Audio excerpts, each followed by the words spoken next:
ሰላም ጤና ይስጥልኝ። እንኳን ወደዚህ ቻናል በሰላም መጣችሁ። ዛሬ በሀገራችን የኢኮኖሚ ወሬዎች ውስጥ ትልቁን ቦታ ስለሚይዘውና ብዙዎቻችሁን ስለሚያደናግረው ኢንፍሌሽን ወይም ደግሞ የዋጋ ግሽበት በትልቁ እንነጋገራለን ወይም ደግሞ በጥልቀት እንነጋገራለን። በተለይ ዲያስፖራ የሆናችሁ ወገኖቼ ማወቅ ያለባችሁ የኢኮኖሚ ትንታኔ አለ። ስለዚህ ዛሬ የማሳውቃችሁ ይሆናል። በደንብ ተከታተሉኝ፣ ሰብስክራይብም አድርጉ። እሺ፣ የኢትዮጵያ የዋጋ ግሽበት መጠን ከ30% ወደ 20% ወረደ የሚል ዜና ስትሰሙ ለምን ቤተሰቦቻችሁ ጋር ያለው የጤፍ ወይም የዘይት ዋጋ አልቀነሰም ብላችሁ ጠይቃችሁ ታውቁ ይሆናል። ወይም ደግሞ ብር የመግዛት አቅሙ ቀነሰ ሲባል የእናንተ ዶላር ወይም ደግሞ ሪያል ጥቅሙ ምንድን ነው? ዛሬ እነዚህን ሁለት ጥያቄዎችና ማድረግ ያለባችሁን እስከ መፍትሄዎቻቸው በዝርዝር እንመልሳለን። እስከ መጨረሻው አብራችሁን ቆዩ። ፈርስት ዋት ኢዝ ኢንፍሌሽን የሚለውን ኮንሰፕት እናያለን። ያ ማለት ኢንፍሌሽን ማለት ምን ማለት ነው? ኢንፍሌሽን ማለት በሂሳብ ስሌት የዋጋ የመጨመር ፍጥነት ማለት ነው። አያችሁ አይደለ? የዋጋ የመጨመር ፍጥነት እንጂ የዋጋ መጨመር አይደለም በራሱ ማለት ነው። ስለዚህ የዋጋ የመጨመር ፍጥነት ነው። ሰዎች የሚሳሳቱት ኢንፍሌሽን ቀነሰ ሲባል ዋጋ የሚቀንስ ይመስላቸዋል። እንደዛ ግን አይደለም። ለምሳሌ አንድ መኪና በሰዓት 100 ኪሎ ሜትር በከፍተኛ ፍጥነት እየተጓዘ እንደሆነ አስቡ። ሹፌሩ ፍሬኑን ይዞ ፍጥነቱን ወደ 60 ኪሎ ሜትር ዝቅ ቢያደርገው መኪናው መጓዙን አላቆመም። አሁንም ወደፊት እየሄደ ነው። ነገር ግን ፍጥነቱ ቀንሷል። ኢንፍሌሽንም ልክ እንደዛው ነው። ወይም ደግሞ የዋጋ ግሽበትም ልክ እንደዛው ነው። ባለፈው ዓመት የዋጋ ግሽበት 30% ነበረ ካልን ዘንድሮ 20% ሆነ ማለት ዋጋ ቀንሷል ወይም ደግሞ ብሩ ቀንሷል ማለት አይደለም። ነገር ግን መጨመሩን ቀጥሏል። ግን ባለፈው ዓመት እንደነበረው በሩጫ ሳይሆን በእርምጃ እየጨመረ ነው ማለት ነው። ስለዚህ ዜናው ላይ ኢንፍሌሽን ቀነሰ ሲባል ኑሮ ረከሰ ማለት እንዳልሆነ መገንዘብ ያስፈልጋል። ለዚህ የምላችሁ ምንድነው የቁጥር መብዛት ሳይሆን የቅርጫው መሙላት እንድታስተውሉ ነው። እዚህ ጋር የመጀመሪያ ምክሬን ልለግሳችሁ። ለማገዝ ወይም ደግሞ ስራ እንዲሰራላችሁ ፈልጋችሁ ለቤተሰቦቻችሁ ዛሬ 10 ሺህ ብር መላካችሁን ሳይሆን ትልቁ ቁም ነገር ያ 10 ሺህ ብር ባለፈው ዓመት የገዛውን የቅርጫ ዕቃ ዛሬ የሚገዛሉ የሚለው ነው። ስለዚህ በቁጥር አትታላሉ። ሁል ጊዜ በገንዘብ አቅም እንጂ በቁጥር ወይም ደግሞ በአማውንቱ ልትመዝኑ አይገባም ማለት ነው። ሌላው ኢንፍሌሽን ሲቀንስ ለምን የዕቃ ዋጋ አይቀንስም የሚለውን ኮንሰፕት እናያለን። ይህ የራሱ የሆነ ምክንያት አለው። የመጀመሪያው ምክንያት የምርት ወጪ ወይም ደግሞ ኢንፑት ኮስት የምንለው ነው። ነጋዴው ዋጋ እንዲቀንስ መጀመሪያ የዕቃው የተመረተበት ወጪ መቀነስ አለበት። ለምሳሌ የነዳጅ ዋጋ፣ የኤሌክትሪክ እና የሰራተኞች ደሞዝ መቀነስ አለበት። ይህ ሳይቀንስ ነጋዴው ዋጋ ሊቀንስ አይችልም። ምክንያቱም ያመረተበት ዋጋ ወይም ደግሞ ዕቃውን ለማምረት የሚያወጣው ወጪ ከፍተኛ ስለሆነ ማለት ነው። ሁለተኛው ምክንያት የምንዛሬ ተመን ወይም ደግሞ ኤክስቼንጅ ሬት የምንለው ነው በኢኮኖሚክስ።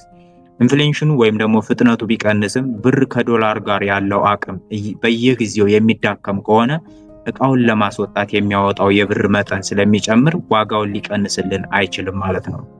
ሶስተኛው ምክንያት የስነ ልቦናዊ ተጽዕኖ ወይም ደግሞ ስቲኪ ፕራይስ ብለን የምንለው ነው። ነጋዴዎች ወደፊት ዋጋ ሊጨምር ይችላል ብለው ካሰቡ አሁን ያለው የኢንፍሌሽን ቢቀንስም እንኳን የያዙትን የዕቃ ዋጋ አይቀንሱልንም። ስለዚህ ምን እናድርግ ትሉኝ ይሆናል። እሺ፣ ምን ማድረግ እንዳለባችሁ በመቀጠል የምነግራችሁ ይሆናል። እናንተ ሰብስክራይብ አድርጉ፣ ኮሜንት እንዲሁም ደግሞ ቀጣይ መሰራት የሚፈልገውንም ኮሜንት አድርጉልኝ። ኦኬ፣ ለዚህ ማድረግ ያለባችሁ ምንድነው? የመጀመሪያ ምክሬ የምርት እንጂ የፍጆታ ሰው አትሁኑ። ኢንፍሌሽን ማሸነፍ የሚቻለው በመግዛት ሳይሆን በመሸጥ ነው። ቤተሰቦቻችሁ ሁል ጊዜ ተቀባይ ብቻ ከሚሆኑ በትንሽ ካፒታል እንኳን ቢሆንም የሆነ ነገር የሚያመርቱት ወይም ደግሞ የሚሸጡት ቢዝነስ ላይ እንዲሰማሩ አድርጓቸው። ለምሳሌ ሱቅ ሊሆን ይችላል፣ ልማት ሊሆን ይችላል። ዕቃ ሲወደድ እናንተም የምትሸጡት ዕቃ አብሮ ስለሚወደድ የኑሮ ውድነቱን በዛ መቋቋም ትችላላችሁ። ሌላው የምናየው ኮንሰፕት ምንድነው? የብር አቅም መቀነስ ከዲያስፖራው ጋር ያለው ግንኙነት ምንድነው የሚለውን ነው።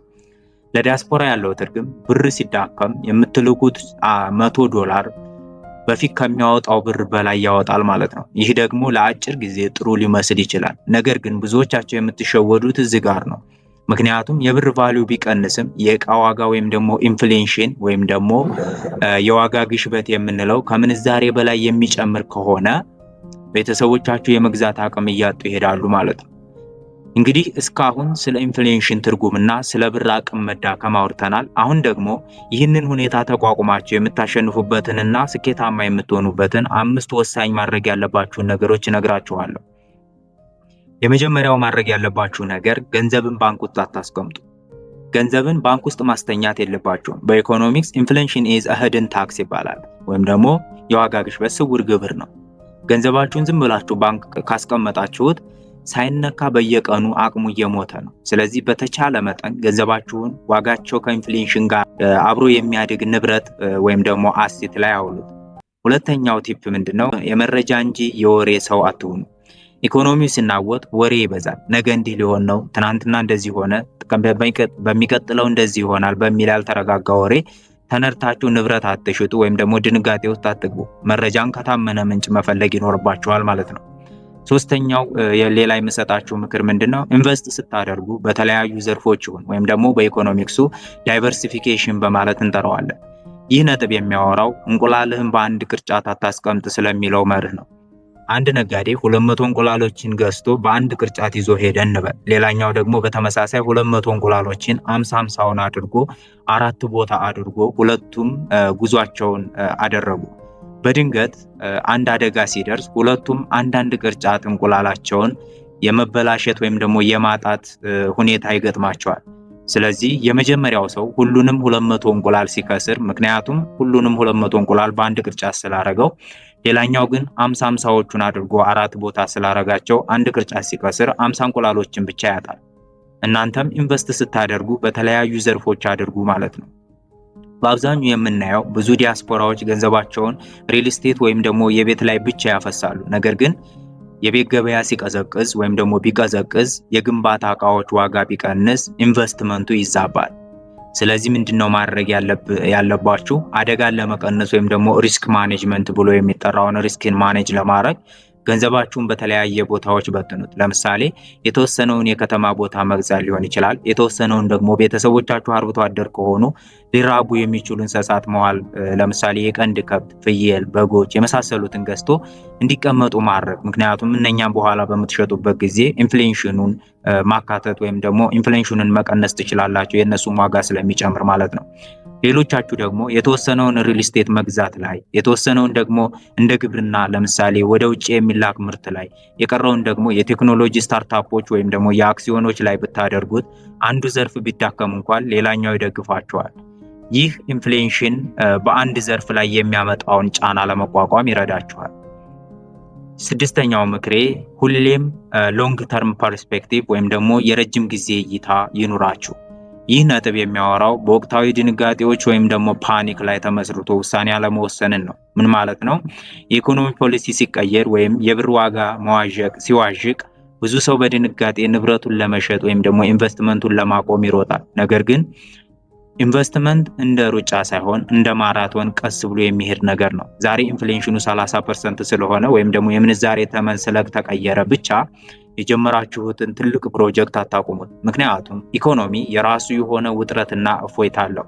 እናንተ የምትሰሩት ለዛሬ ብቻ ሳይሆን ለሚቀጥሉት 10 እና 20 ዓመታት ከሆነ የዛሬው መዋሸቅ ነገ በሂደት ሊስተካከል ይችላል። ስለዚህ በትዕግስትና በስትራቴጂ ተጓዙ እንጂ በየቀኑ ለሚሰማ ዜና አትሸበሩ። የመጨረሻውና ሰባተኛው ምላችሁ ነገር የፋይናንስ ስርዓትን ተከተሉ ወይም ደግሞ ፋይናንሻል ዲሲፕሊን ይኖራችሁ። ይህ ነጥብ በጣም ሴንሲቲቭ የሆነውንና የእናንተን የሚፈትነውን የቤተሰብ ወጪ አያያዝ ይመለከታል። ብዙ ጊዜ ዲያስፖራው ቤተሰቡን ለመርዳት የሚልከው ገንዘብ ለፍጆታና ለድግስ አልፎ ተርፎ ለብክነት ይውላል። በኢንፍሌሽን ጊዜ ደግሞ ብክነት ትልቅ ኪሳራ ነው። ማስተዋል ያለባችሁ ነገር እዚህ ጋር ኢንፍሌሽንን ማሸነፍ የሚቻለው ገቢን በመጨመር ብቻ ሳይሆን አላስፈላጊ ወጪዎችንም በመቀነስ ጭምር ነው። ለቤተሰቦቻችሁ በጀት እንዲያወጡ አስተምሯቸው። ለምሳሌ በኢንፍሌሽን ወቅት ከቅንጦት የሆኑ ወጪዎች ቀንሶ ወደ አስፈላጊ ነገሮች ማዞር ወይም ደግሞ ፕራዮሪታይዚንግ ማድረግ፣ ይህ ትልቁ የኢኮኖሚ እውቀት ነው። ለቤተሰቦቻችሁ ገንዘብ ብቻ ሳይሆን ገንዘብን የመጠቀም ጥበብንም አብራችሁ ላኩላችሁ። ይህ ትንታኔ ጠቃሚ ሆኖ ካገኛችሁ ሰብስክራይብ ማድረጋችሁን እንዳትረሱና ደግሞ በቀጣይ ምን እንድሰራላችሁ ትፈልጋላችሁ ኮሜንት ላይ አድርጉልኝ። ሰላም ነው።